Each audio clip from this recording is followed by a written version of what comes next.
किशोर जोरगेवार निवडणूक प्रभारी नव्हते कधी? मग माहीत फक्त चंद्रपूर नव्हे, या विभागातल्या चारही महानगरपालिका, त्यामध्ये चंद्रपूर, अकोला, अमरावती आणि नागपूर अशा आज दिवसभर बैठका आहे.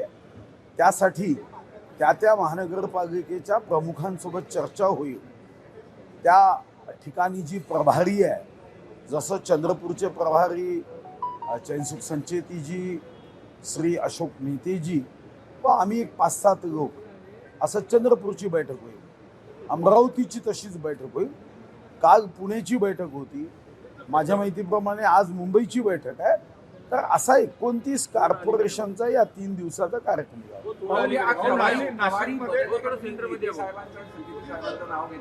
आधी प्रभारी वेगळे होते, आता प्रभारी बदललेले आहे का भाजपाचे? नाही, अगोदर चंद्रपूरमध्ये ज्यांना प्रमुख म्हटलं होतं ते मला वाटतं की घुग्गुस नगर परिषदच्या दृष्टीने म्हणतात. भाऊ, नाशिकमध्ये प्रस्तावितांना डावलून भाजपमध्ये नवीन लोकांना प्रवेश दिला जात आहे आणि त्यांना तिकीट देण्याचं चाललं आहे. त्यावरून नाराजी नाट्य मोठ्या प्रमाणात नाशिकमध्ये रंगताना दिसते आहे. आज बातमी नाही आहे का काही? सुधीर भाऊ, तुम्ही जे म्हणताय की चंद्रपुरात ज्यांना आधी प्रभारी म्हणण्यात आलेलं होतं ते फक्त घुग्गुस नगर परिषदेच्या अनुषंगाने प्रभारी होते, त्यांच्याबद्दल आमच्यापर्यंत अशी माहिती होती की ते चंद्रपूर महापालिका आणि निवडणुकीचे प्रभारी होते. आमच्यापर्यंत ती माहिती नव्हती.